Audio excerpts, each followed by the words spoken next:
หมอยซุงค่ะเมื่อได้เป็นวันที่19เดือนธันวาคมที่2ปี2026ในตอนในข่าวสายมหอมมีข่าว2ตอนที่มาเป็นเผาค่ะ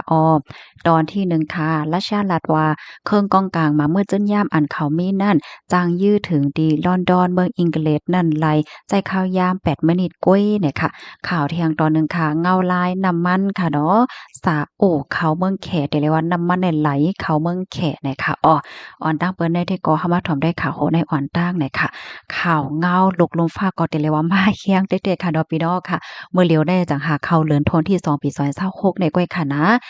ค่ะน้ำมันซาโอในไหลเข้าเมืองแขค่ะว่าเมื่อเลียวได้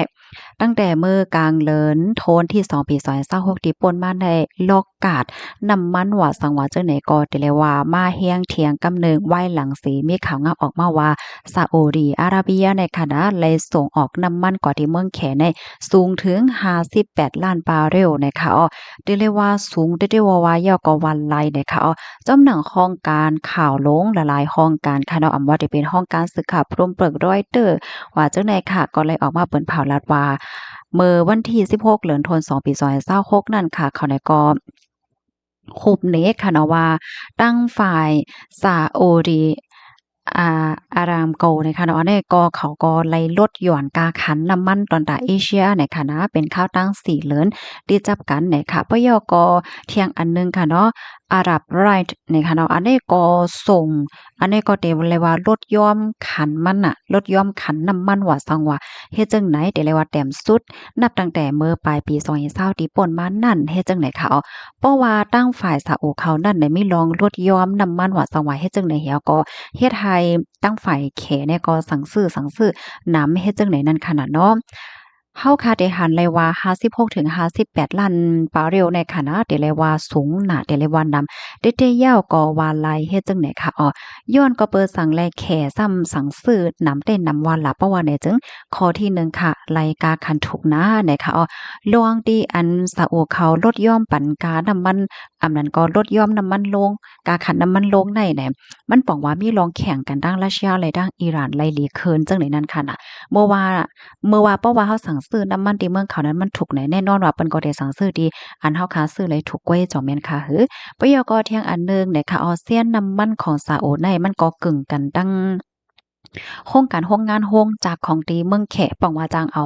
น้ำมันดีซาอุในมาใจไรดีโรงการโรงงานมาปั่นไรหลีเฮ็ดจังได๋ค่ะมันกึ่งเรียบกันเฮ็ดให้นั่นน่ะเนาะกับในมาด้วยเที่ยงตอนหนึ่งนะคะซาอุในเมื่อเลียวเขาในก็ใครมีรองรักษาส่วนแบ่งในล็อกการ์ดของเอเชียเหมือนจังว่าเปิดล็อกการ์ดมาดังปอตอนกวนเอเชียจังได๋เนาะนับตั้งแต่ปี2021มาค่ะเมืองแขเนี่ยก็เย็นเป็นลูกกาดน้ำมันใหม่หนึ่งของซาอุกว่าเหย้าจังได๋ค่ะลองตีอันลดย่อมกาขันได้ใดก็ได้เลยว่าเป็นลอกไล่เทคนิคด้านการค้าขายแทงอันหนึ่งว่าเฮ็ดจังไหนเหย้านะคะเพราะว่าเฮาค้ามาด้วยลองหมดคือจำใจกันได้ซ้ำมัน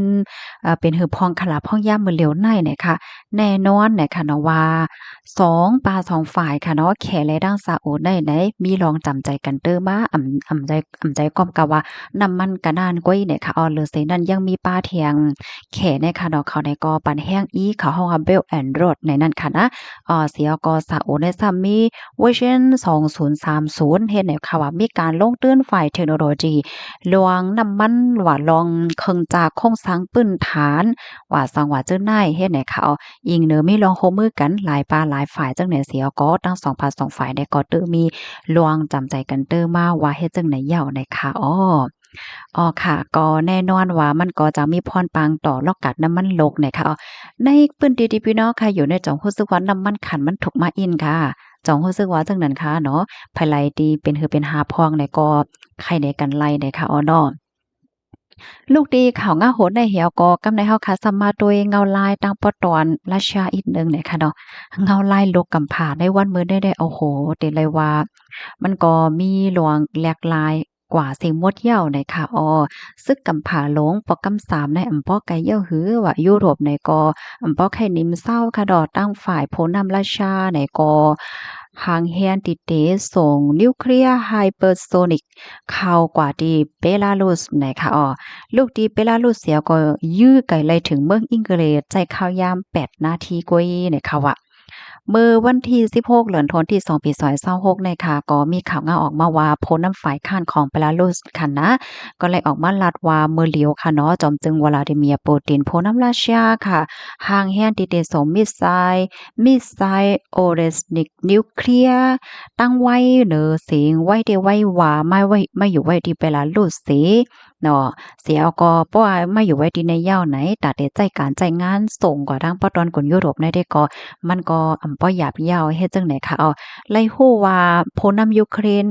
อันเป็นVolodymyr Zelensky ก็ไล่รับรู้ถึงอยู่ลองอ่านได้จั่งใดคะอ่อนหน้าในค่ะนะเมื่อพ้องเหลินทนที่12ที่ป่นมานั่นค่ะอยู่ดีผู้นำของเบลารุสค่ะเนาะก็ย้ำออกมาลาดอยู่ค่ะเนาะว่ารัสเซียนั้นไหนเขาได้ส่งมิสไซล์โอเลสนิก10ลูกเข้ามาไว้ที่เบลารุสนะคะก็ได้เลยว่าเป็นรองเหนฝางห่างเปิดตาห่างเฮียนพร้อมโตตันในปอดอนของบางตึกในอากาศมื้อหน้าอันว่านั้นยาวเฮ็ดจังได๋คะเกี่ยวกับไปลองได้ค่ะตั้งฝ่ายผู้ลงเรียนผู้ปักตาไปด้วยเขาได้ก็อ่อนกันลาดว่ามิดทรายตั้งไว้เหนือสิงโอเรนิสของรัสเซียแน่มันแน่ก็จางยื้อถึงอิงเกเลตหลายภายในข้าวตั้ง8นาทีกันนานกว่าอีกนะคะพี่น้องเฮาถ่อมข่าวโหนยาวหันเดินจึงหือพองค่ะโอ้โฮ เฮาค่ะได้หันเลยว่าเงาไล่ลกลมฟ้ากำผาบ่เหลียวได้ที่เป็นหือเป็นหากว่ายอกก้มโฮเนี่ยค่ะนะ